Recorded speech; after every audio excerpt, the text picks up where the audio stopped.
Good evening, everyone. I'd like to call this meeting to order at 6 o'clock p.m. Welcome to our Committee of the Whole meeting for Monday, April 7th. I'd like to welcome all our staff and guests in attendance today, either in person or virtually, as well as those who will view these proceedings at a later date. I'm Councillor Richard Novak, and I'm joined today by my colleagues from my far left, Mayor McNeil Smith, Councillor O'Keefe, Councillor Rintoul, and from my far right, Councillor Duncan and Councillor Garnett. I'd like to start by acknowledging that we're privileged to live, work, and play on the ancestral and unceded territory of the Wasanic nations, the Pakwachin, Tsartlip, Sekum, Saut, and Malahat, whose stewardship of these lands and waters from time immemorial have allowed us to flourish here today. First item is approval of the agenda. I don't think there are any late items that affect the agenda. There is one late item, but I think it's 7B, is that correct? Yes. So can I get a motion to approve the agenda as circulated? Mayor McNeil Smith? Yeah, Chair, I'll move that the agenda be approved as amended, and just for the public who may not be aware that item 7B, an application has, we have an updated report that we're receiving tonight, and that will become part of the agenda, and we'll speak to it tonight. Second. Thank you. Any discussion? All in favor? Thank you. Agenda is approved as amended. Now we come to the public participation period. This section of the agenda allows members of the public to speak to any item on the agenda. Today, public participation is limited to those agenda items which do not have dedicated presentation components, and both items 7A and 7B have such dedicated components.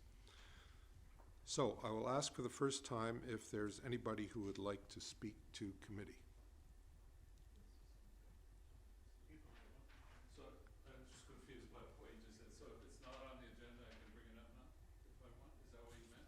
No, there are two items in agenda item 7. 7A, Development Variance Permit for 9646 5th Street, and another one for Rothesay Avenue. Those have dedicated public participation periods. So if it's not one of those, then you're welcome to come up and speak.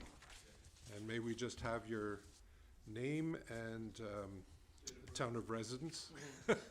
And we ask that you keep your remarks to under 4 minutes. Thank you very much. Yeah, my name's Richard Varian, and sorry. Yeah, the mic button, please. It was blue. You want it to be red. You wanted red? I would think red was not on, but anyway, my name's Richard Varian, and I'm a recent newcomer, my wife and I, to Sydney. We moved here in July, and I live on 3rd Street in Sydney, just off 3rd Street. And first of all, I'd like to say that I'm very pleased with my first 9 months. It's a beautiful city. It seems well kept and well taken care of, and I can tell that the citizens and the council are very proud of the city, and that was a nice surprise for me coming from Vancouver, which is a little bit different. So I just wanted to say that first. My subject is the speed of the traffic mainly on 3rd Street, where I live. I find it very dangerous. People go down 70, 80 kilometers an hour, especially seems to be around the rush hours. The traffic's very fast. There's not a lot of children on 3rd, but there is a lot of elderly people on 3rd, and I've seen, people not almost hit, but slowly walking across, and you see a car coming down 70, 80 kilometers an hour. It seems Excuse a me, little bit... Mr. Varian, could you tell us what agenda item your comments are referring to? None. Okay. I thought you said if it's not one of the agenda item, I bring it up. Technically, you can only speak to item on the agenda. Well, I could tie it to the Rothesay one. I'll give you a little leeway there because we do mention 3rd Street in the agenda, so paint with a wide brush. Right. Well, you could also say that, once the construction starts, I don't know where all the equipment and construction vehicles and everything, and the traffic related to that is all going to impact the high speed of the traffic on Third. And I had heard that the council was going to look into traffic safety this year. So my question is, what has been done about it, what's going to be done about it, and what's the timeline for improving the traffic and safety in Sydney? That's my question, because I don't know. I don't have answers for you. I don't know if it's appropriate to ask staff at this point. Mr. Edwards? Yes, thank you for your question, Chair. Unfortunately, we don't have anything to be able to report at this meeting on that particular topic. Happy to follow up with you offline, though. Sure. And so, if you want to reach out to our office, and we can try to connect and either discuss it or through email, probably try to answer your questions. So was it being looked into, though? That's my understanding. It had been brought up, and council was going to look into that. I don't know that we're doing a citywide or townwide traffic study or assessment in that regard, but there is a proposal that was being considered for the reduction of speed on, I can't remember the term of the street that we use. It's not the arterials, it's more the neighborhood streets and local, thank you, for the local streets. So there is a consideration of reducing the speed of all local streets, and I'm not sure if Third falls into that or not, but I can find that out for you at a later time. And there are other neighborhood specific areas of traffic that might be considered at a later date as well, but it might be easier to follow up offline, and we can. So when you say contact the town, who is that a person, or is that just? Yeah, you can. I'll give you my email, Okay. and Yeah. we can. All right. Thank you. All right. We'll sort you out. Yeah. Okay. Yeah. Nice to meet you all. Thank you. Thank you very much. Is there anybody else who'd like to speak to council this evening? I'll ask for a second time. And for a third time, is there anyone who would like to speak to council? And with that, we'll close public participation for this evening and move to approval of the minutes. Can I have a motion to approve the minutes of the regular committee of the whole meeting for March 3rd, 2025? Mayor McNeil-Smith. Second. Second, Councillor Rintoul. Any discussion, additions, deletions, corrections? None. We'll call the question. All in favor? Thank you. Approved. The minutes are approved.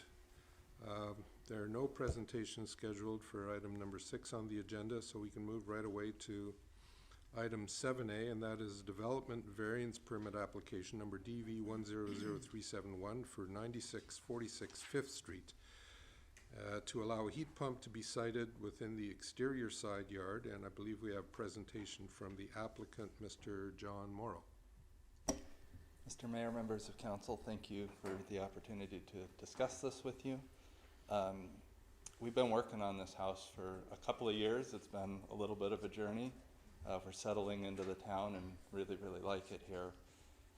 One of the challenges we've had with this property is with our contractors, and I've had to take over a bunch of the work myself to finish it. And this development variance is part of that. Where it is located was where it was recommended by our HVAC contractor and installed by them. And throughout the process, we've learned that that was not the best location for it, given the codes of the property.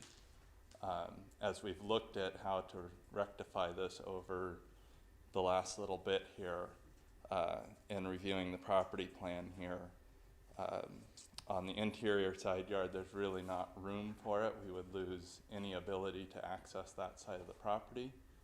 And there's a gate and walking space there that it would completely cover.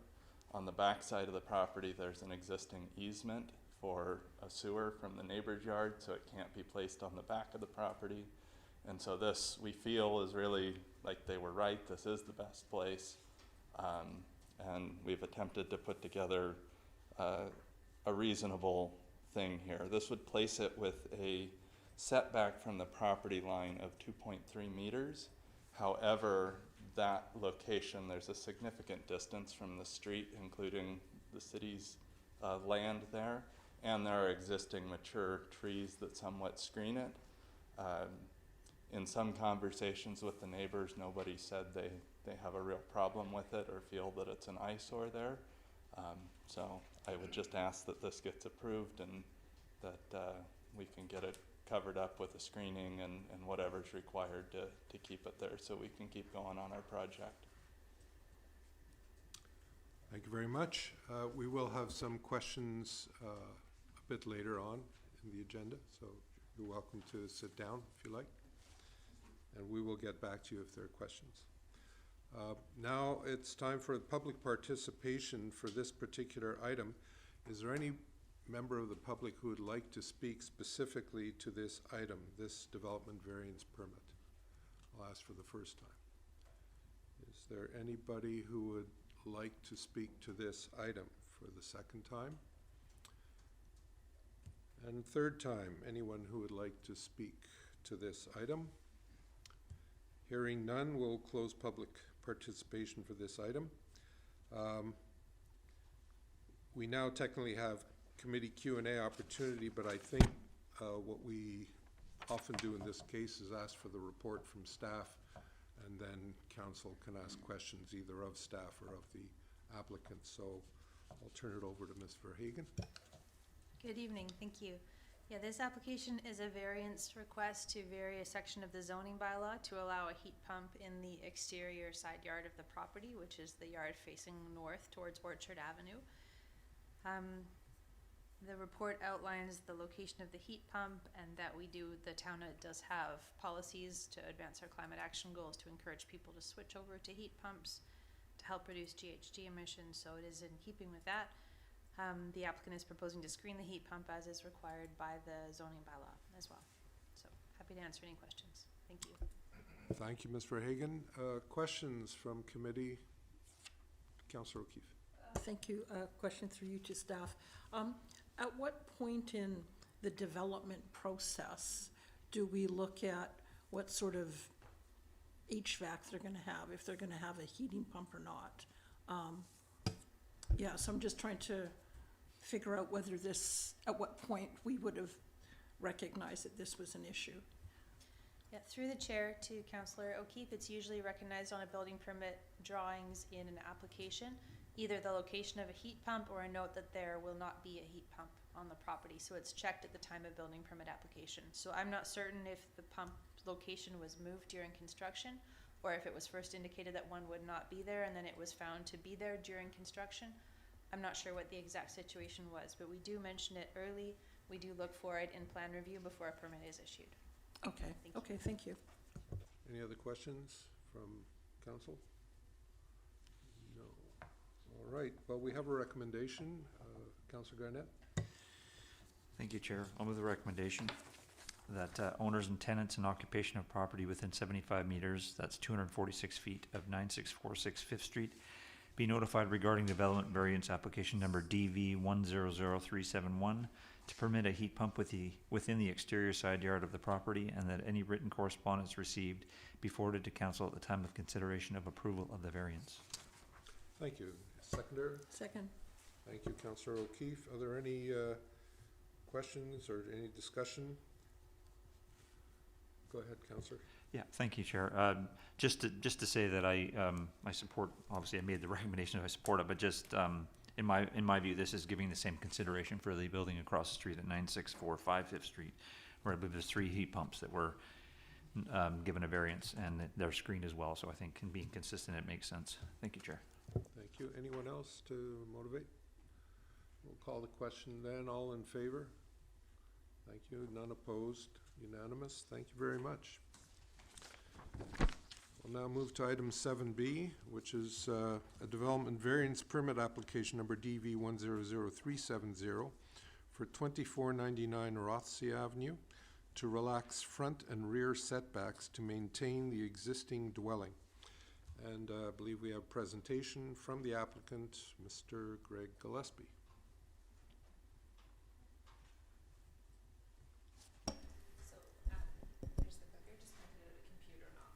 Yes, thank you so much. Appreciate your help today, thanks. Excellent. Good evening, Mr. Chair, Mr. Mayor, council, staff, members of the public. My name is Greg Gillespie, founder and president of Gillespie Land Management and Saanich resident at 775 Mann Avenue.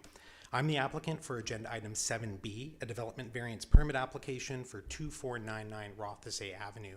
I promise I will be quite brief.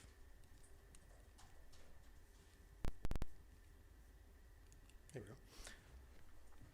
As noted in the original staff report, this property is associated with our active 5-lot subdivision application at Rothesay Ave and 3rd Street, which seeks to maintain one fee simple lot on Rothesay while creating 4 bare land strata lots on the remaining 3rd Street property.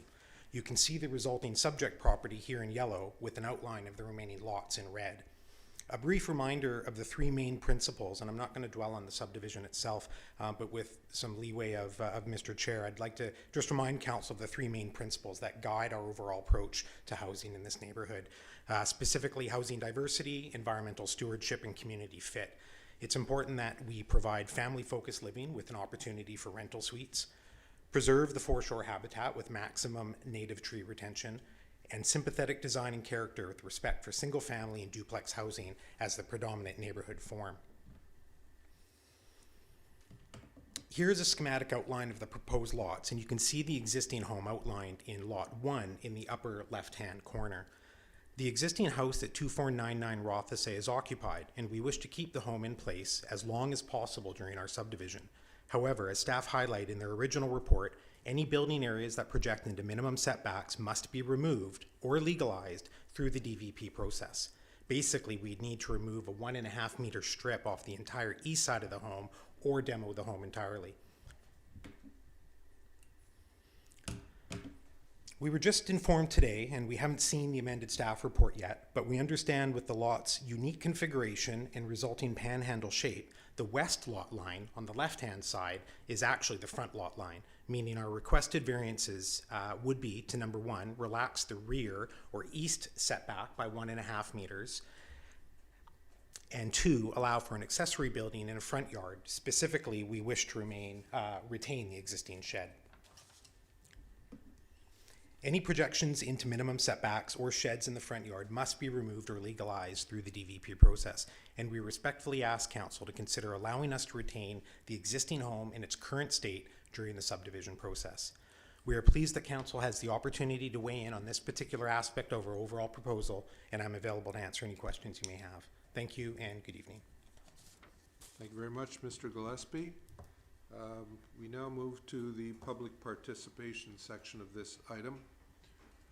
And I'll call for the first time if there's anyone from the public who wishes to speak to this item only. Go ahead, please. Good evening, Chair, Mayor, Council. Many of you know me. My name is Brian Losey. I live on 3rd Street and just adjacent to the subject property. And excuse me, we had ongoing discussions with the developer, and since then with Mr. Gillespie.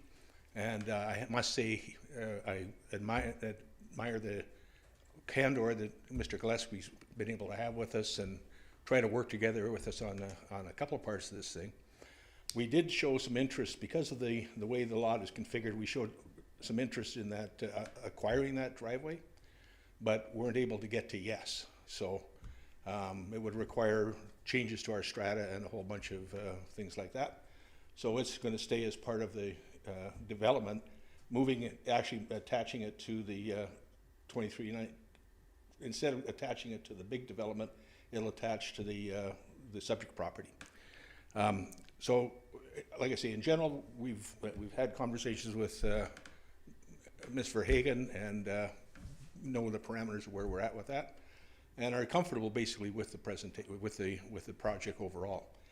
The one issue we have, and I'm going to kind of come on dovetail on the heels of my neighbor's comments about traffic, is is a very congested little street, and there's another development going on down at the end of Rothesay Avenue that's between the two of them are going to really exacerbate the parking along there and the access from with construction vehicles and the like.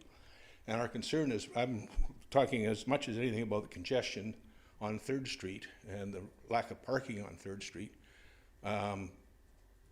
It's going to, you know, create possible safety hazards with pedestrians and whatnot. Further to what my neighbor said was there was one of the council meetings on January 27th talked about the council directed staff to look at having an open public consultation on this, on the speed on the different streets and things like that. I guess that's not in the cards at this point in time. It indicated they were in the early stages of looking at reducing the speed along there and possibly having some traffic management in some of these non-arterial streets. I'm just here to ask a couple things. One is for the town to consider expediting the traffic management program to reduce the speed to 30 kilometers. And in terms of the projects, 2 projects that are going on, look to have the developers have a construction management plan that addresses the worker parking. And I would like to make a suggestion that they have a conversation with the church, St. Elizabeth Church, to rent some parking in the back of the lot. There's never more than 50% full, and in the 20 years I've been there, and it would get the construction vehicles or the workers' vehicles off the road. So that's all I wanted to say, and thank you for your time. Oh, before I want to acknowledge the response I got from Allison when we were talking about the little driveway. We call it Lundy Lane, and she gave me a very concise explanation as to what could and could not be done on there. So it kind of allayed any of our early concerns about that. So again, thank you. Thank you very much. And I'll ask for a second time, is there anybody who wishes to speak to this item? And I'll ask for a third and final time, is there anyone in the audience who wishes to speak to this item 7B? No. Then I will close public participation. And as we did for the previous item, we'll hold the Q&A opportunity until after we hear from Ms. Verhagen. Please. Thank you. Yes, this is a variance application, and as was indicated, upon further review, staff have noted that the requested variances, we'll just have to consider the lot lines differently, given the configuration of the lot that would be created through subdivision. So the staff report that's on tonight's agenda says the requested variances are to the front and rear setback to allow that existing building to keep projecting into those yards as it currently is. What would happen with this subdivision, the proposed lot shape that's being created is adding that panhandle over to 3rd Street onto this lot that faces Rothesay. So that gives it another street frontage. And in the zoning bylaw, it says when a property has 2 or more frontages onto streets, the shortest one is considered the front lot line. So that spins around the front lot line from technically being Rothesay to being 3rd Street. So now this would be a panhandle lot on 3rd Street. So now the requested variances are to the rear setback, the east side of the building, and to allow the shed to stay in the front yard. Currently, that little shed that was highlighted in the presentation, the detached accessory building, is in the side yard. So it's technicalities, but it is important to get it right at this point so that in the future, a future property owner here is aware of what their front and rear setbacks are and where construction could happen in the future. Thank you very much, Ms. Verhagen, and I'll turn to committee members to see if there are any questions. Councillor Garnett. Thank you, Chair. I'll just maybe wait for Mr. Gillespie to come to the microphone.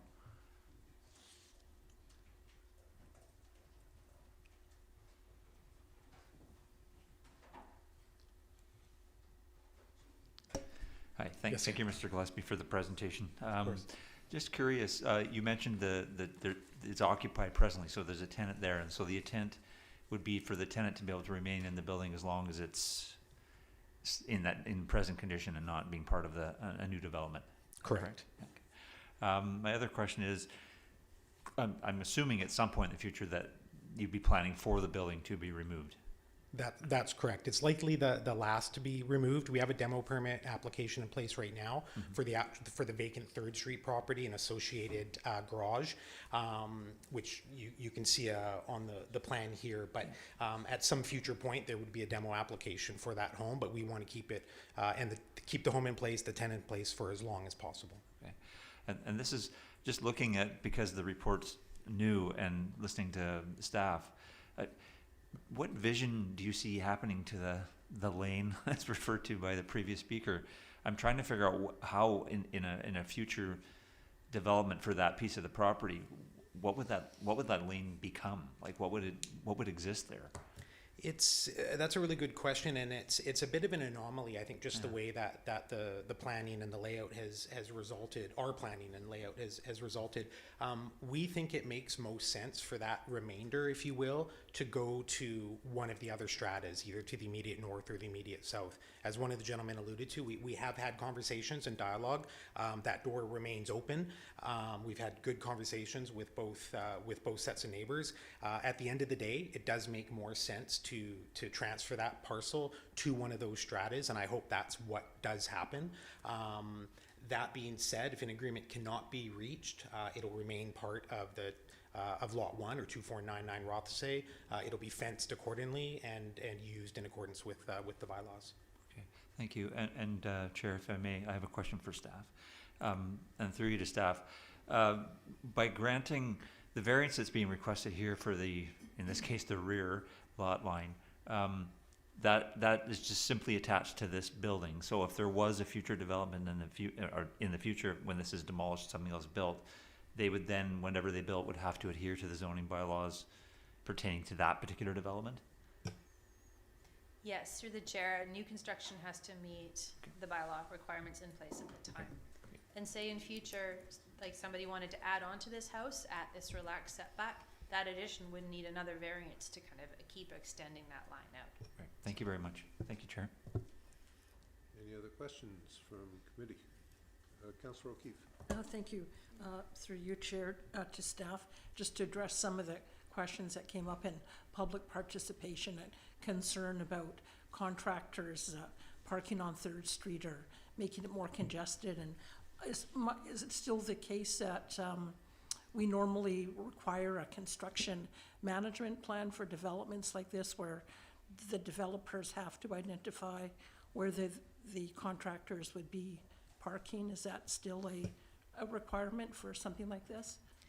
Through the chair, so for construction management plans, we typically require those before a building permit is issued for larger scale multifamily development, commercial, industrial, or even smaller scale development that's on a bus route or an arterial road, to make sure that we're not impacting traffic too much. They may be required for small scale multi-unit developments. Again, it depends on the complexity of the build. So with the smaller developments, it's more at the call of the senior building official. We don't usually require them for a subdivision, because they'd be putting in servicing here to service these lots that are created through a subdivision. In this case, the subdivision requires them to build a road, so that is a little bit more. So we may require a construction management plan, but it's more subjective in this case because it's not a large-scale development. It's small scale. So staff would look at the size of the road, availability of parking, and have that conversation with the applicant to see what their plans are for accommodating parking and traffic in the area. Okay. And making sure that construction movement is managed appropriate to industry standards, like that you've got flaggers in the road if there's trucks backing up. Right. Okay. Okay. Yeah. Because I think I think that is a area where there's a fair amount of congestion and traffic. So it's good to know that staff will give that some consideration. Yeah, that's it for me. Thank you. Any other committee members? Questions to either developer or staff? None? I'll look for someone to read in the recommendation. Councillor Duncan. All right. I move that owners and tenants in occupation of property within 75 meters, 246 feet of 2499 Rothesay Avenue be notified regarding development variance application number DV100370 to reduce the front and rear setbacks in order to legalize, oops, sorry, I'm reading the wrong.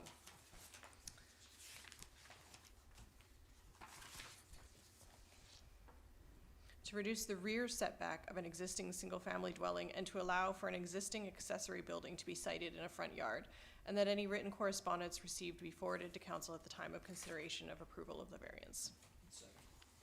Second by Councillor Rintoul. Any discussion or motivation, Councillor Duncan? Oh, just briefly that having a variance to keep an existing building in the configuration it's in, I feel is a simple decision for us, particularly since it's keeping an existing tenant in the site, and we appreciate that. So, thank you. Thank you, Councillor Chair. Rintoul. Yeah, no, I certainly appreciate immediate neighbors coming forward this evening and expressing their appreciation for the dialogue they've had with the developer to date and their support at this time for the undertaking. Also, as part of the process, we'll see this go out, obviously, for feedback from other neighbors. So I'm pleased to support this. Thank you. Thank you, Councillor Rintoul. Anyone else with motivation, comments? None? We'll call the question then. All in favor? Any opposed? None? Carries unanimously. Thank you very much. And we will now move to agenda item number 8, grant in aid applications. And we will start with a report from Mr. Hissick.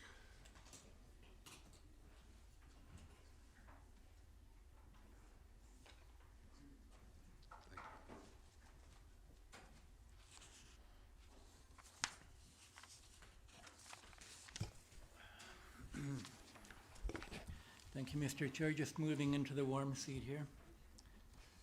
The hot seat. Yeah, well, Chair, if I could call a point of privilege? Go ahead. Thank you.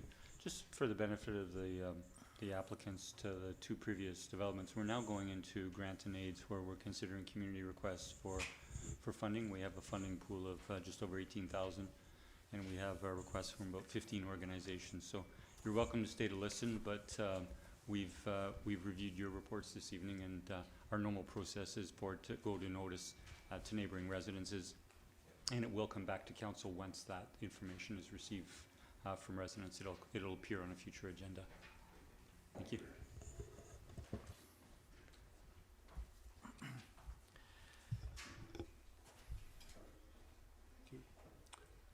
Mr. Hissick, the floor is yours. thank you, Mr. Chair. Shortly after our budget is approved each year, we consider our community grant applications.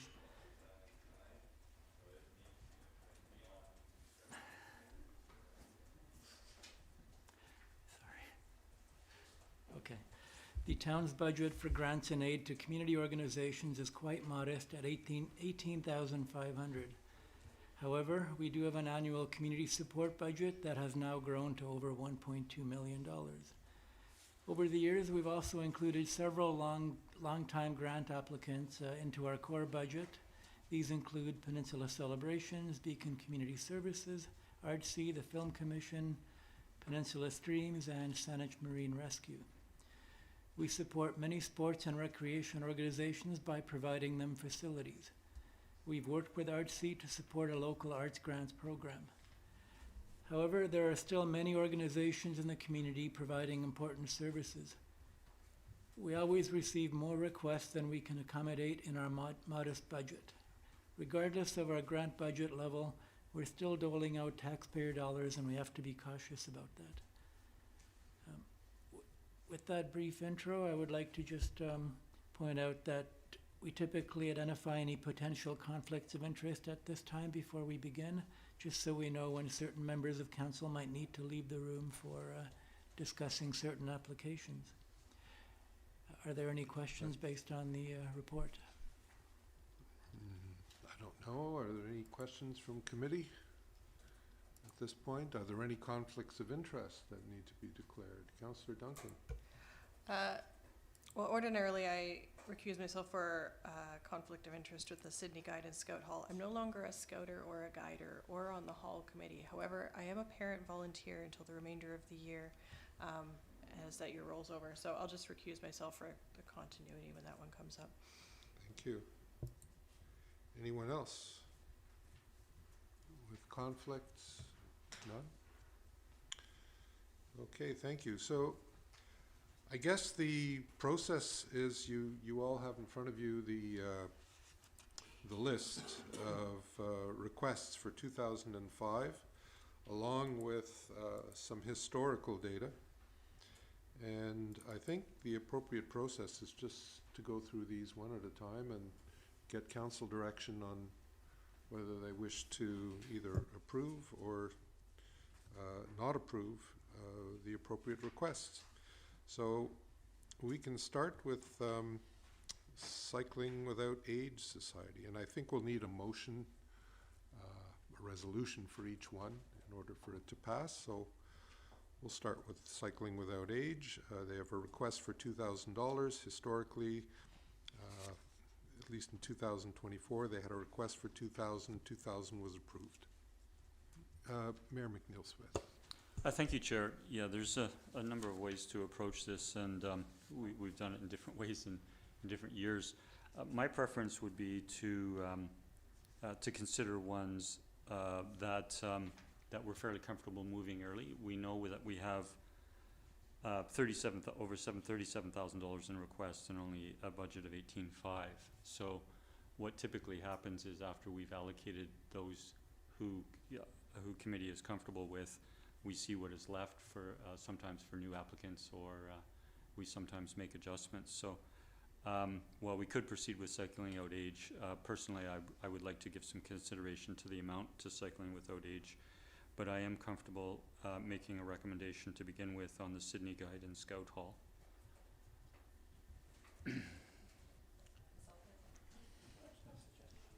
Councillor Duncan, okay.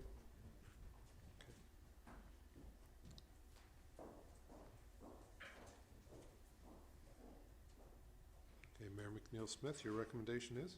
Thank you, Chair. I would move that we allocate $1,000 to the Sydney Guide and Scout Hall Society. Is there a seconder? Second. Councillor Rintoul, any discussion? Call the question, all in favor? Any opposed? None. Carries. And Councillor Duncan can return.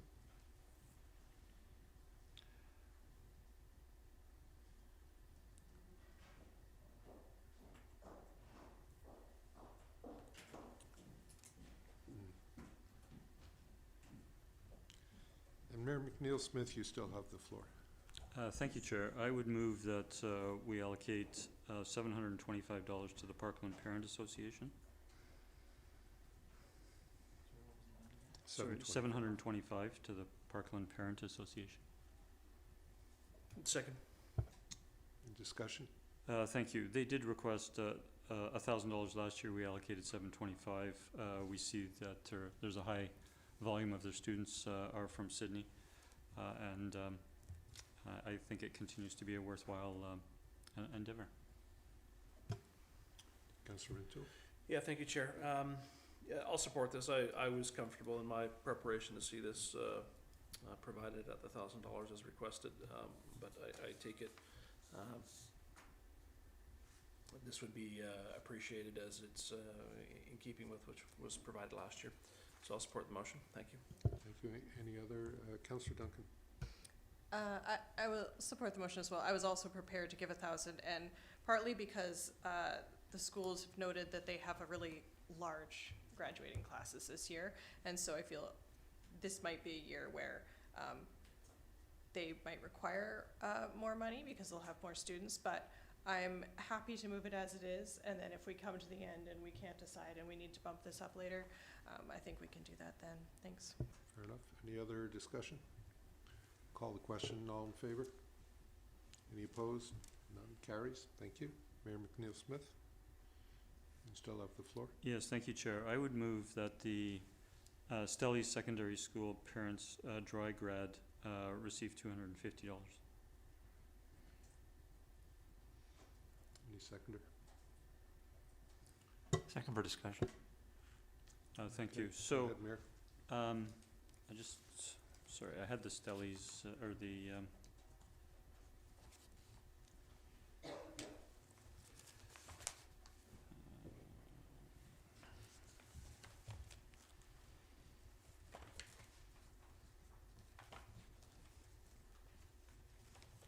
just looking for the Stellies application,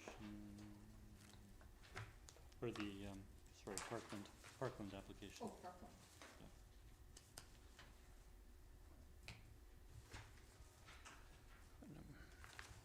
Not numbered here.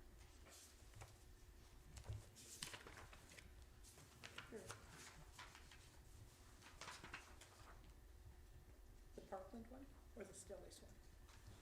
No, that's fine. So, no, just from experience that a high number, while it's not provided on the Parkland application, in terms of the number of Sydney residents or Sydney students that go to Parkland School, we know it's a high number. I know from our daughter having attended there in the past. The Stellies application does indicate a relatively lower number, and that's understood because of the difference in catchment. So while I support the dry gut program at Stellies, and we have some Sydney students participating, it's a much lower number than at Parkland, and thus want to show a level of support, but lower than the Parkland. Councillor Garnett? No, that's, I'm just trying to recollect from last year, because I think last year was the first year that they split apart before it used to be one combined total that was asked for both schools. Does staff have the, I should know it, but staff can remember what the total was that they would typically ask for when they were combined as two schools? They typically asked for 1,500 or 1,000, and the funding level for the previous 4 years before they split was $1,000. Great, thank you. No, that's good for me. Thank you, Chair. Okay. Any other comments? Councillor Rintoul? Yeah, thank you, Chair. I won't support the motion. I feel the connectivity between the communities and the schools is strong enough and important enough to be retained and recognized by Sydney. We've reduced the amount on offer to Parkland over the request, kept it at last year's. I was quite comfortable retaining the last year contribution amount to Stellies as well, and so if this motion fails, I'll move it at $725. Thank you. Any other comments? Councillor O'Keefe? Thank you. I hadn't considered the option to give Stellies more, but I'm fine with that rationale. I'm looking at, it looks like last year, I think we provided, or maybe I'm not looking at the right one, but anyways, I think that's in a time when we've got a lot of requests and minimal funds, that makes sense to me that we support, provide more support to Parkland, because that's where most of our kids go. So I'll support the motion. Any other comments? Mayor McNeil-Smith, could you just remind us of the amount you stated for this? Was it $225 or $250? 250. $250, thank you. So we'll call the question now. All in favor? Opposed? Motion fails. Sorry. Go ahead, Councillor Rintoul. I'll move support to Stellies Secondary School Parents Dry Grad at $725. Second. Councillor Rintoul. I won't further motivate. Thank you. Councillor Duncan. We'll call the question. Anyone else? Motivate? No? Discuss? All in favor? Any opposed? Carries at $725. I feel like an auctioneer. Mayor McNeil-Smith, you still have the floor. Thank you. I'd move that we allocate $1,000 to the 676 Kitty Hawk Sponsoring Committee Society. Second. Discussion, motivation, Mayor McNeil-Smith? This is remaining consistent with this organization in our community from the past. Councillor Rintoul, nothing? Call the question. All in favor? Any opposed? Carries unanimously. Thank you. Mayor McNeil-Smith? I move that the Navy League of Canada be allocated $1,000. Second. Thank you, Councillor Duncan. Mayor McNeil-Smith? Briefly, again, we've been consistent with our support to this good community organization in the past. Nothing? Councillor Duncan? Yeah, I guess just briefly, because we're going through these faster than we normally do. My rationale for when I'm approving these applications for the town is whether it's going to be something that deals with infrastructure, which I feel is part of a town's job, dealing with infrastructure. So physical buildings, if it's providing a social service, or in this case, these are, I guess, social goods that fall somewhere between kind of a government thing and a social thing. In this case, a Navy and the Kitty Hawk Sponsoring Committee Society provide the ability to train people who might go into piloting school later. And since we are involved with the airport committee, ensuring that we have pilots for the future and potentially people who will enter the Navy later, I think falls within kind of a government purview. So it's not just supporting other recreational of any kind, of sports of any kind. I think these ones, even though we're not maintaining infrastructure, are supporting something that I think falls within kind of a government purview. Thank you, Councillor. Any other motivation on this? We'll call the question. This is for Navy League of Canada. All in favour? Any opposed? None.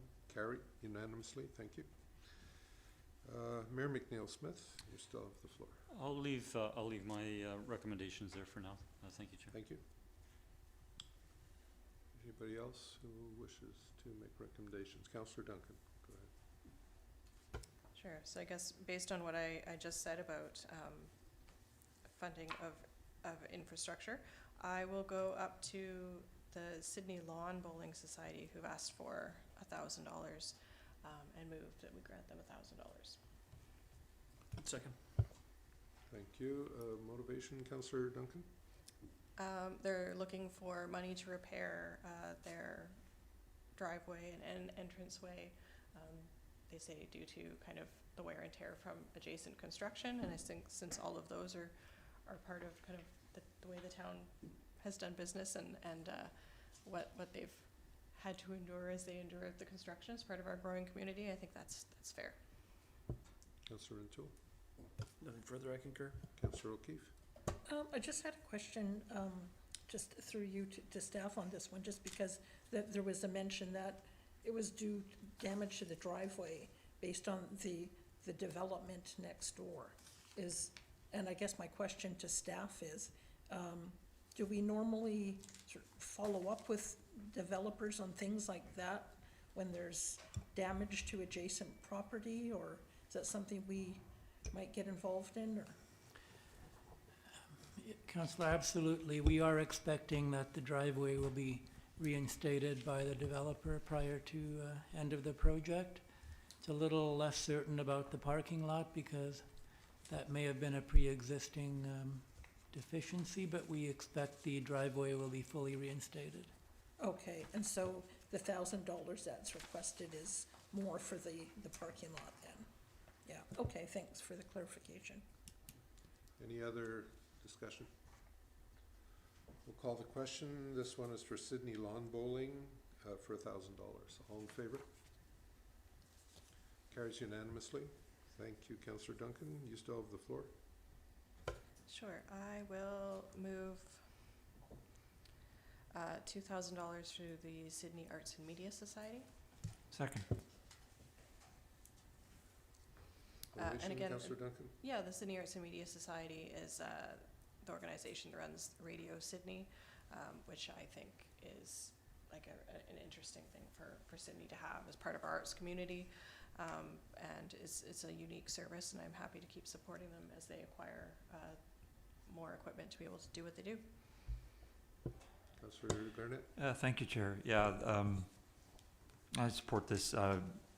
As we've seen across the country, local media and journalism in particular is kind of falling by the wayside, sadly. So it's opening the door for much more ability for misinformation and disinformation to be spread amongst communities. So an organization like this that can provide good factual information to our community and help in times of need, I think is something that I fully support, and I hope the rest of the council does, because I think it provides an important service that is being lost in the country. Thank you. Thank you, Councillor. Any other motivation? We'll call the question. All in favor? Carries unanimously. Thank you. Councillor Duncan, you still have the floor. I will go back, I guess, to Cycling with the Age Society, which is at the top. We have supported them for $2,000 a year in the past, and I'll move $2,000 a year again. Second. Thank you, Councillor O'Keefe. Councillor Duncan?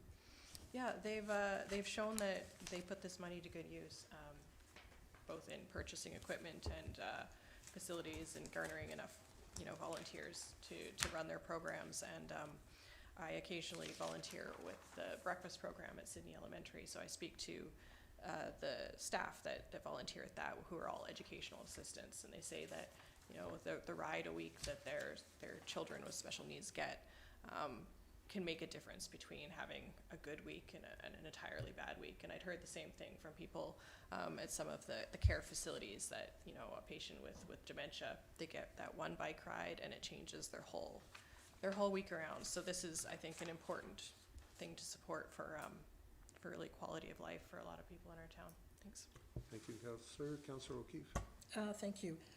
Similar reasons. In looking at requests for recreation, I'm looking for things that are unique, that provide a very specific service. They're run by volunteers.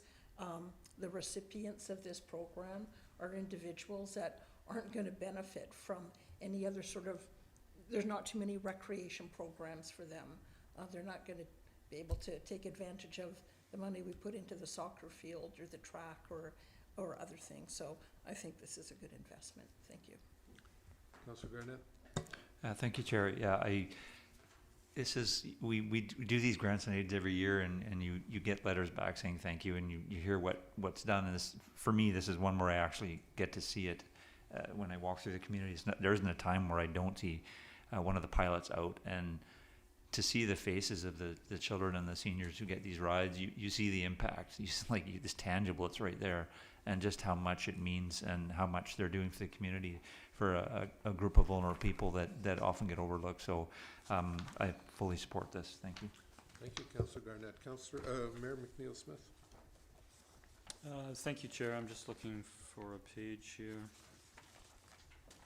So I fully support what my colleagues have said about the benefits of the organization, its uniqueness in the community. We've supported the organization for quite a number of years now. Interestingly, the amount we have granted each year has fluctuated from $1,000 to $1,500 to $2,000 to $2,500 in no particular order. And I think part of that is based on the number of requests or the different organizations in a particular year.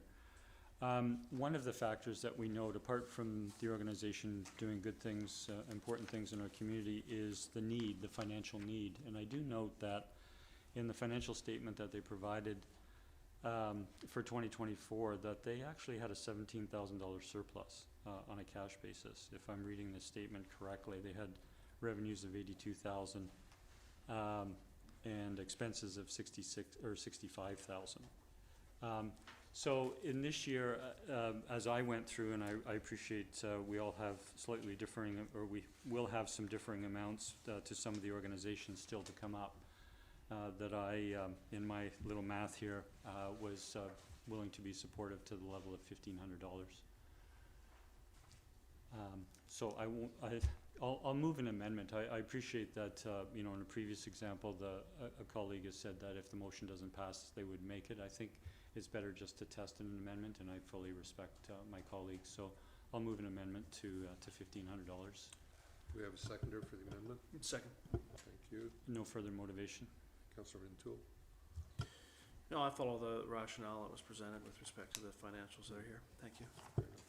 We'll call the question. All in favor of the amendment? Any opposed? Councillor Garnett opposed. Motion carries. And we're at $1,500 for cycling without age. Just point of order. Go ahead. Question on the motion is amended. Oh, that's true, we have to call the question as amended. So the amount on the floor with the original question now is $1,500. All in favor? None opposed. Carries unanimously. Thank you, Councillor Rintoul. And I think Councillor Duncan still has the floor. Okay, I will, I'm gonna go ahead and move, let's see, float this one. The full amount Friends of St. Andrews has requested, the $4,500. I'll second that. Thank you, Okay. Councillor Duncan. So go ahead to motivate. my motivation for this is that we've had plenty of discussions so far this year about warming shelters, and we've had this group come forward to us now for a number of years as they've better and better refined their ask and their services and what they're looking for. And I feel at this point this group is very obviously trying to step into a role of providing a fairly substantial need that at this point officially our town does not have the official capacity to do.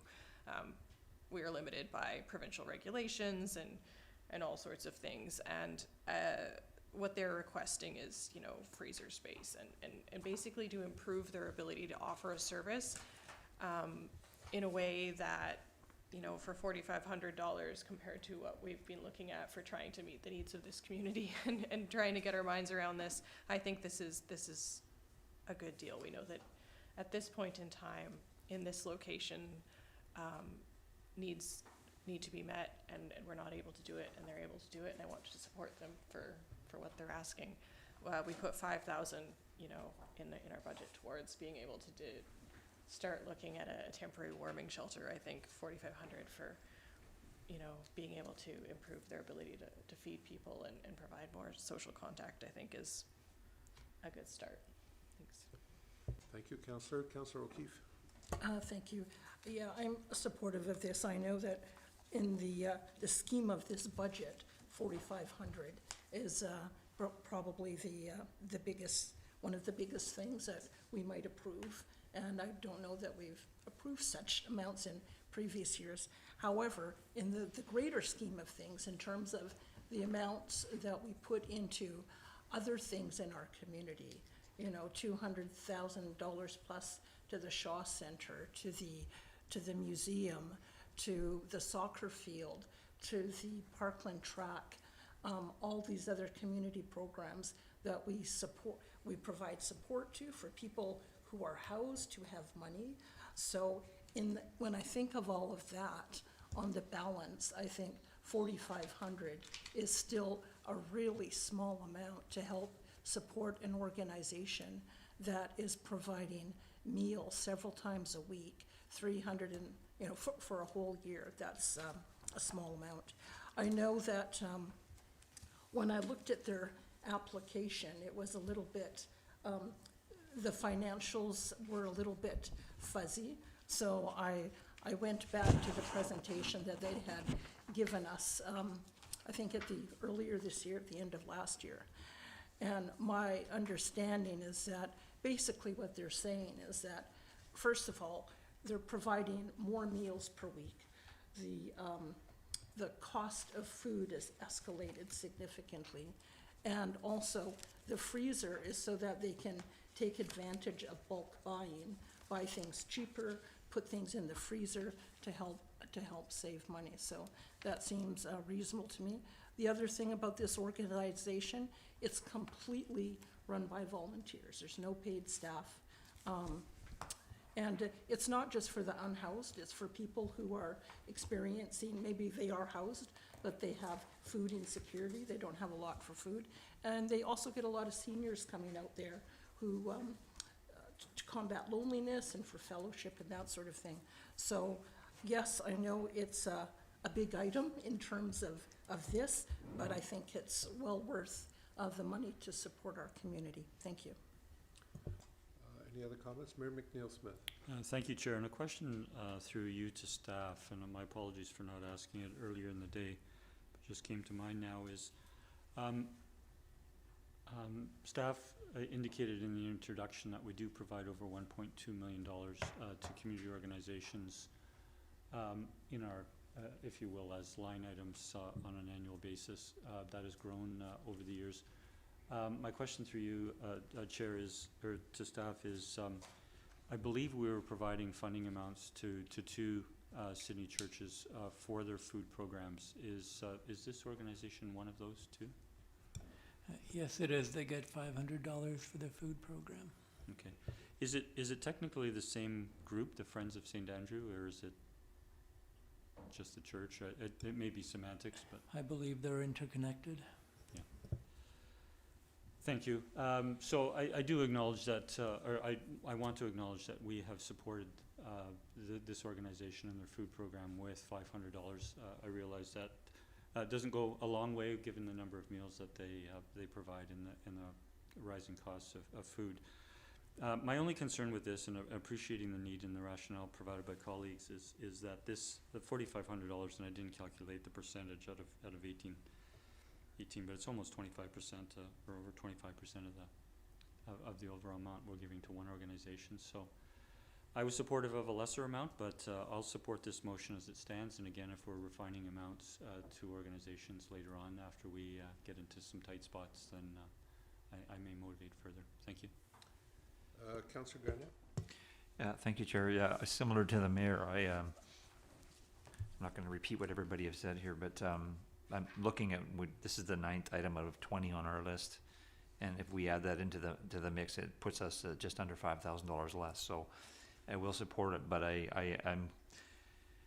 be open to. I came in with a lesser amount as well, so I would be open to reducing it if we needed to, because I think there are some other organizations that are worthy of support, and we won't have any funds left for them. So thank you, Chair. Any other motivation? Councillor Rintoul.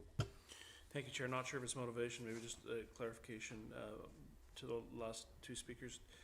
Are you suggesting that you would go back and revise this amount if necessary later in the process, if it were supported now? Okay. If I may, I've scratched some math really quickly here, but to Mr. Hissick, if this were approved, where does that leave us on balance of funds remaining to grant? $5,050. Yeah, okay. So I to my colleagues, respectfully, I guess I'd rather see us grant an amount, we're all comfortable with right now, and then go back if there's surplus and top this up. I'm not questioning at all the importance of this project. I know the freezer was spoken to, which is itemized as an item expected to cost $1,600. We provided $2,000 last year, which was the amount requested. $4,500 would be an additional $2,500 over and above that. I was comfortable suggesting $3,600, which was in keeping with what we've done in past, plus the $1,600 for the freezer. So I'll move an amendment to the motions on the floor that the amount be revised to $3,600 grant. I'll second. Any discussion?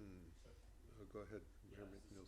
Sorry, as a seconder, I'll only add that it does allow us the opportunity to take it up as we get towards the end of the allocations. Councillor O'Keefe. Thank you. A question through you, Chair, to staff.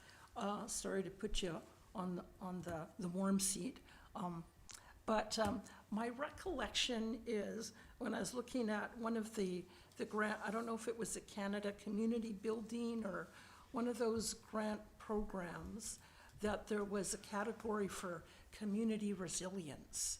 And so I'm wondering, that seemed to cover things like this. So I guess I'm wondering if that's an option to kick this or to take this out of that fund under the category of community resilience. Thank you, Councillor. Off the top of my head, I would think that that's meant for organizations we might have a more formal arrangement with, as opposed to just doling out grant money we're getting to somebody else. So I would be hesitant to do that without being able to check. Okay, thank you. Any other discussion on this? Sorry, Councillor I'll, O'Keefe. I'll just finish my thoughts on that. I guess I would like to see the full amount, but I understand colleagues' reservations. So I would support the 3,600 for now, and perhaps there might be some flexibility later to add to that, perhaps. Thank you. Is there anybody else? I have some thoughts on this. I haven't spoken too much tonight for obvious reasons, but I'm in support of the full amount because, as was mentioned by Councillor Duncan, that this amount was requested because of the need for warming and shelters, and because of this organization's undertaking. And I'm not sure if it's a confirmed undertaking yet, but it certainly looks that way, that they will start to work with warming shelters for the winter. I honestly believe that the need for this is going to grow. It's not going to get smaller over the years. And I suspect that that even an amount of $4,500 is going to be insufficient to do the job that needs to be done. I also suspect that if it does continue and this becomes a regular, a regular ask, that at that point it might be moved to a line item rather than the grants and aid area.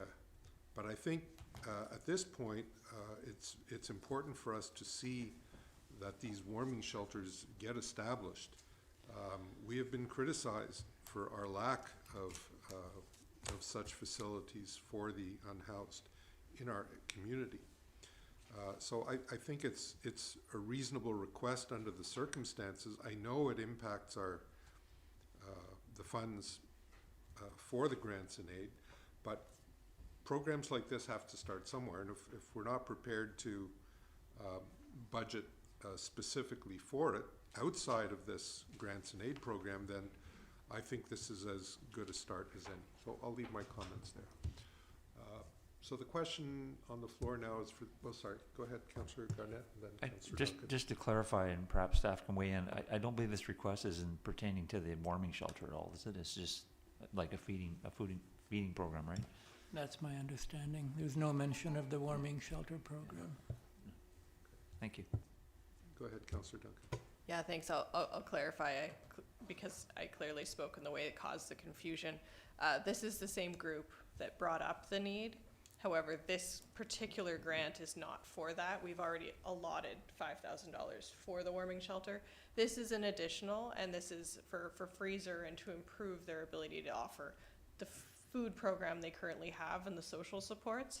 However, I saw this as if they were going to be a group that looks at those greater infrastructure needs, this is another piece that would go towards that. But this in no way impacts any of the work going towards the warming shelter.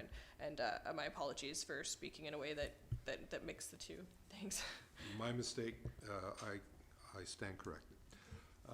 We'll call the question on the amendment. The amendment is to revise the amount for Friends of St. Andrews to $3,600. All in favor? Any opposed? Councillor O'Keefe opposed. The motion carries. And I believe Councillor Duncan still has the floor. I do this one every year, and I don't think we ever fund it. So Point of order, do we need to call the motion? Oh, sorry. on the Yes, amendment? I've done that Yeah. for the second time. We'll call the question on the amended motion. All in favor of the amended motion? None opposed, carries unanimously. Thank you. Yes, Councillor Duncan. All right. I'll go out on the ones that nobody ever approves with me. I was moving the $500 for the Capital Region Food and Agriculture Initiatives, and as usual, my rationale is resilience. This is not specific to Sydney. That's why it's a very small amount. This would be a piece of the larger region. But knowing that there's been a lot of crop failures this year, there's been a lot of weather problems. There's also, we've got tariffs and all sorts of challenges. I think continuing to build our regional resilience for food and agriculture is more of a necessity than ever. Thanks. Thank you. Do I have a seconder for that? No seconder? Sorry. I'll Councillor- second for discussion. Thank you, Mayor McNeil Smith. Questions on the floor? Go ahead, Councillor Duncan. No, my apologies, I already motivated as I moved it. Thank you, Councillor McNeil Smith. Thank you. I'm just turning to the financials.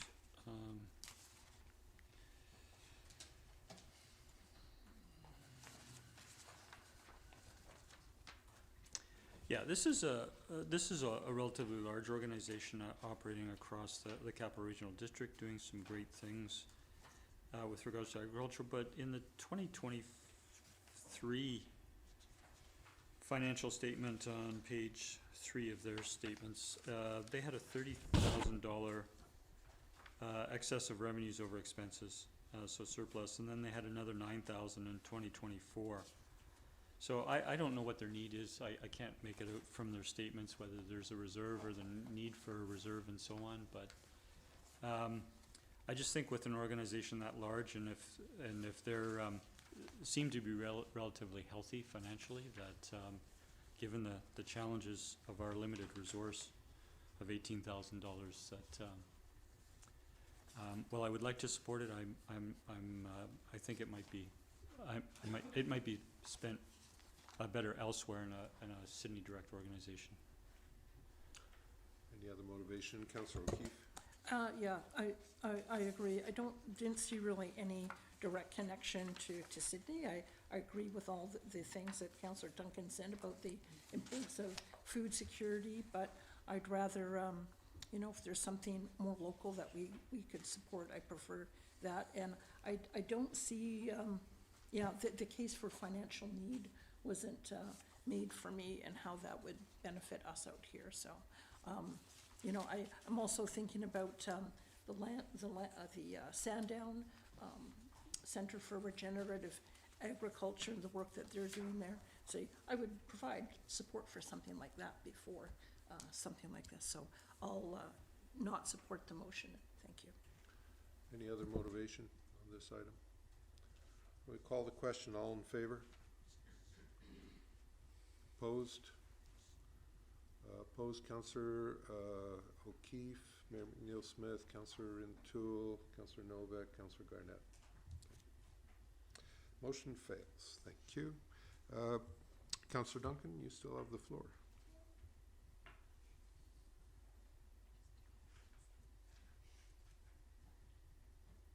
You have nothing? I'll turn it over for somebody else to start moving theirs. Okay. Councillor Rintoul? Thank you.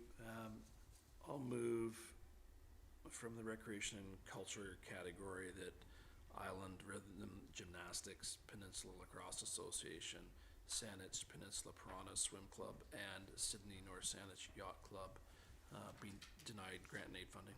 Second. May I ask those be repeated, please? Yeah, Councillor Rintoul, would you Thank you. just repeat your? From the recreation and culture category, Island Rhythmic Gymnastics, Peninsula Lacrosse Association, Sydney North Saanich Yacht Club, and I missed their Saanich Peninsula Piranha Swim Club. 4 items. So there are 4. That you want to deny funding to. Okay, do we have a seconder? Councillor Garnett, thank you. Motivation? Yeah, thank you, Chair. Councillor Rintoul? All local organizations, I think that we appreciate, you know, their existence, undoubtedly, by and large, aimed at youth sports and activities. I'm just left with the feeling that in past, I recollect dialogues around some of these, you know, particular organizations and encouraging them, you know, to utilize, you know, their membership mechanisms for fundraising of this nature, and I know they do, and they do that on a voluntary basis to help those organizations survive, and through sort of member dues or member fees for participants. I think it just opens a door and maybe reestablishes a precedent if we look to start providing additional funding to these organizations and not others who may come forward in future. So with appreciation to them, I respectfully think it's prudent that we deny those requests. Thank you. Thank you. And the seconder was Councillor Garnett. Do you have some motivation? Councillor O'Keefe.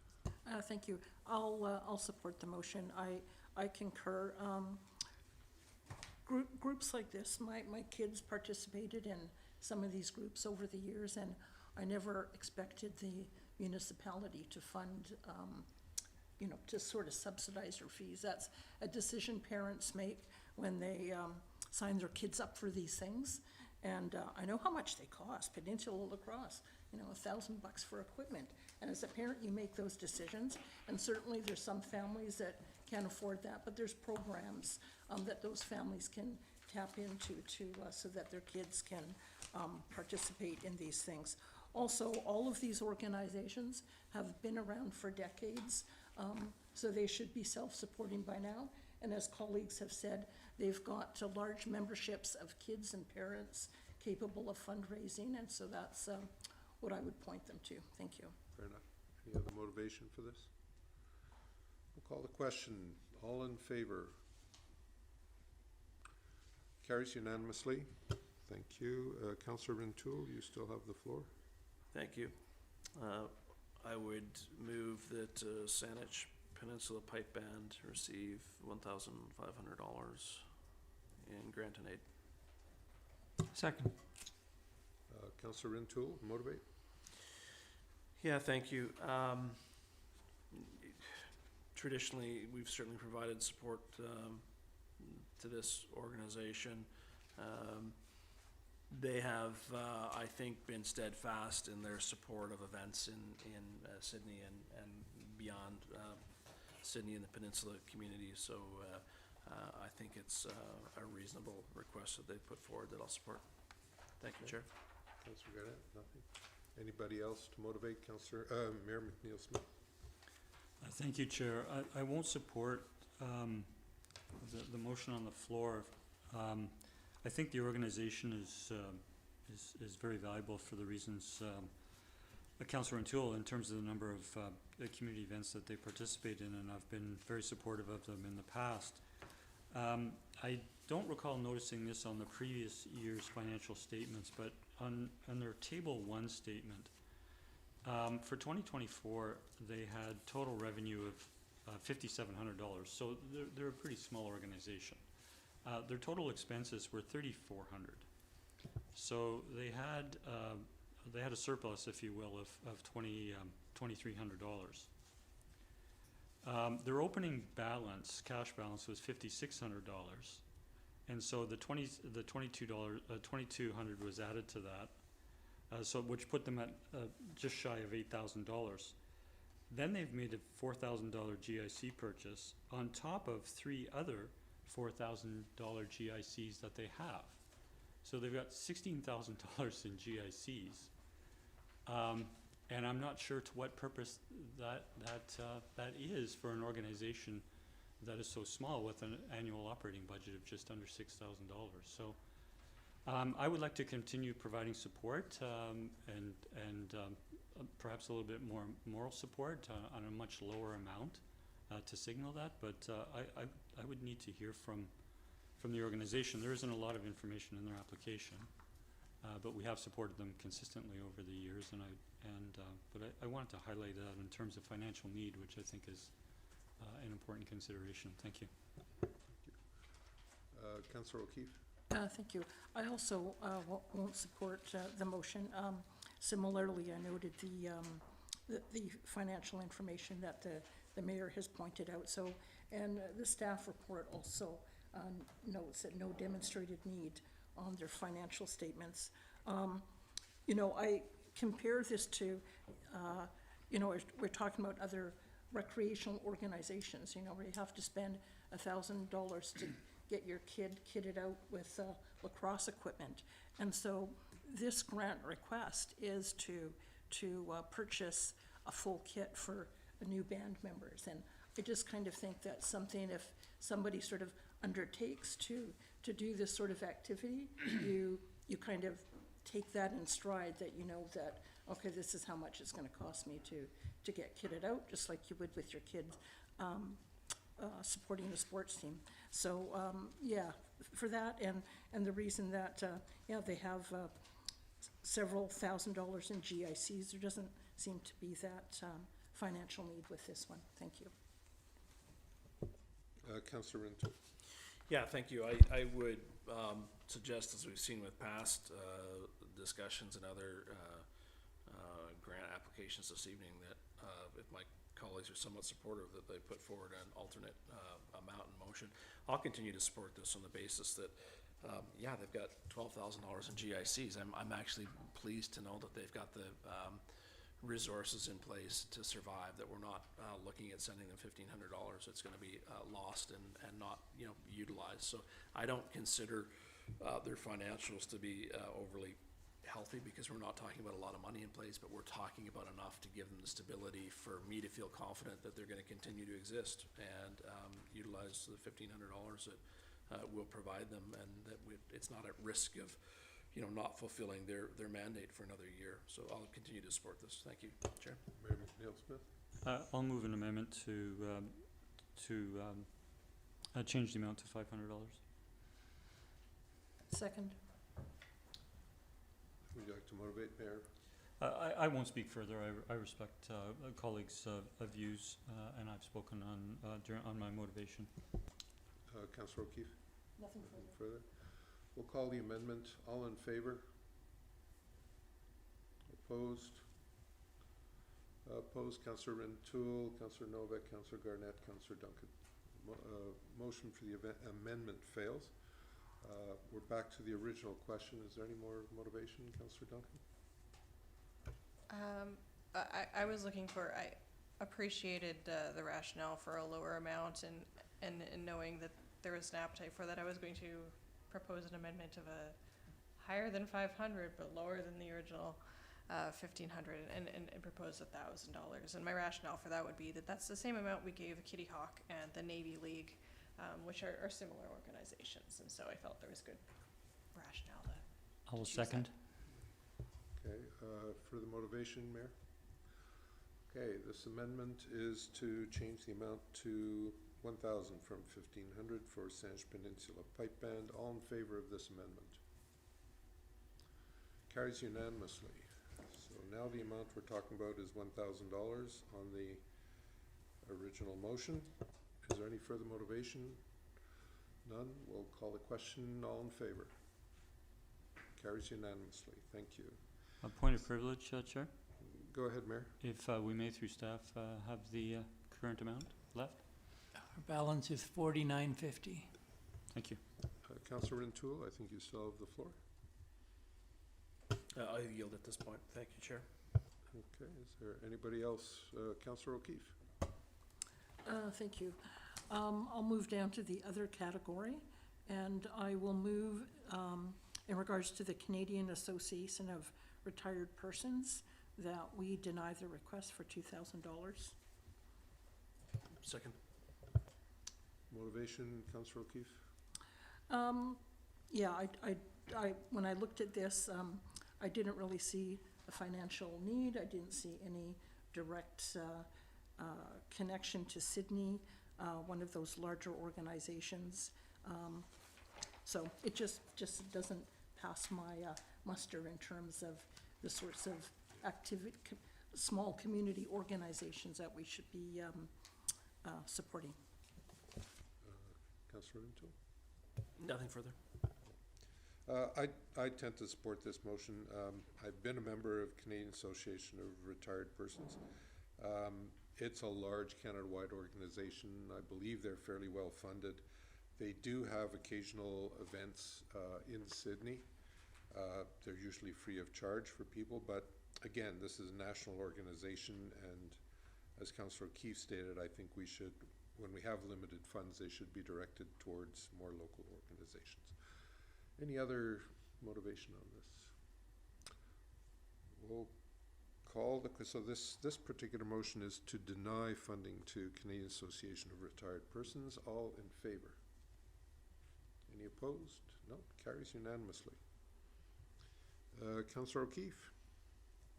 Okay, sticking with the same category, moving down to Royal Canadian Legion, Saanich Peninsula, number 37, $2,000 request. I will move that we deny that request. Second? Motivation? Yeah, so I'm very supportive of veterans in the Legion and all the work they do. But when I look at their financial statements, they are extremely well funded. They have access to a lot of fundraising, meat draws, events.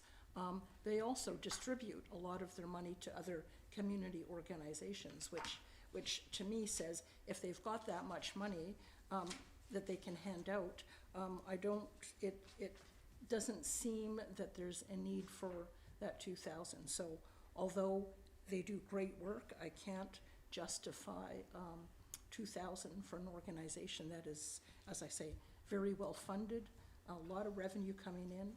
There's no financial need, and they're passing the money out the door to other organizations anyways.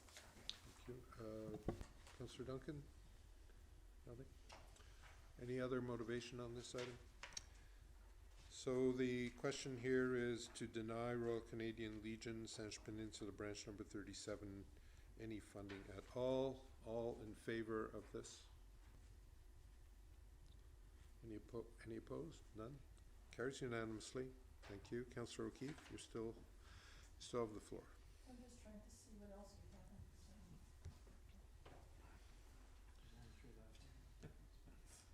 We're not obliged to spend all the money. We're still at 49.50? Yeah. Okay, let's go with, I'll turn my attention to under social services. Oh, sorry, I'll turn my attention to the social services category, the need to suicide prevention, education, and support. And I will move that we fund them for $3,500. Second. Thank you, Councillor Rintoul. Councillor O'Keefe, motivate? Yeah, no, we have funded this in the past. I know it's a large amount of money, but this is the issue of mental health, suicide prevention, education, and support is more important than ever, I think, in our community, in our current environment. So I think it's something important for us to continue to provide support for. Thank you. Councillor Rintoul. Thank you, Chair. I'll concur with the mover and her comments. I note in past we've provided funding, certainly last year, in the amount of 3,000 versus the full 3,500. Having said that, they make reference to continuing to provide programs in Sydney at the school level specifically. And this still leaves us with some room to grant or revisit granted amounts elsewhere. So I'll support the motion. Thank you. Anybody else motivate? Mayor McNeil-Smith. I'll support the motion. One of the things I'm impressed is they've gone to a total of 10 municipalities. A couple have approved already.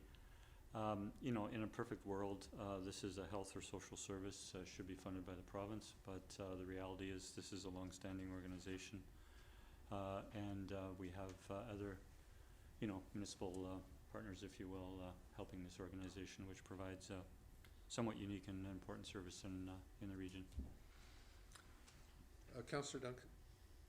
Yeah, thank you. I end up putting a question mark next to this one every year because I always think so many of the organizations that come to us are those that are kind of, I think of as front end, ones that if you build up a social environment, you don't end up with people ending up at this, end of the rope. And the more we can do on the front end, the better, because once somebody is making this phone call, they're usually, they've got a long row to hoe back. But on the other hand, if it's not there, there's no second chance. And so this is unfortunately a critical service for a lot of people. And a lot of research has shown that when people are stopped when they're starting to make a decision towards suicide, they will often, a lot of those people will never make another attempt.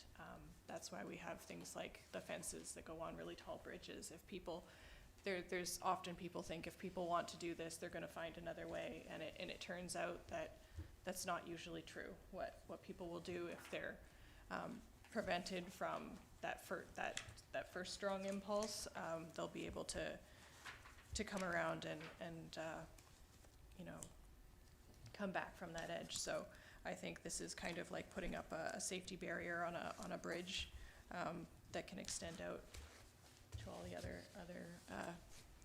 opportunities people might have. Thanks. Thank you, Councillor. Any other motivation on this item? We'll call the question.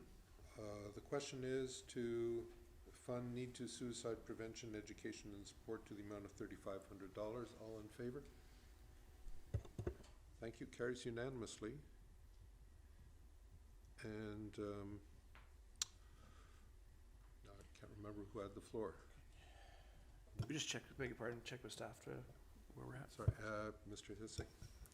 Thank you, Mr. Chair. We have $1,450 left and 2 organizations not yet considered. That being the Compost Education Center and Fed Urban Agriculture. All right. Councillor Rintoul, did you have the floor? No? You Councillor Duncan? Sorry, it was Councillor O'Keefe. I'm sorry. Losing track here. Sure. Well, let's see what happens with these last 2. So I'll move that we deny the requests for Fed Urban Agricultural of $1,500. Second for discussion? Councillor O'Keefe. Yeah, thank you. So on this one, again, I didn't see any direct connection to Sydney. I think this was the one that they might have commented on some school programs, although I didn't see any. I might have been more inclined to support it if I had heard directly from the school that this is a great program and how it's being utilized.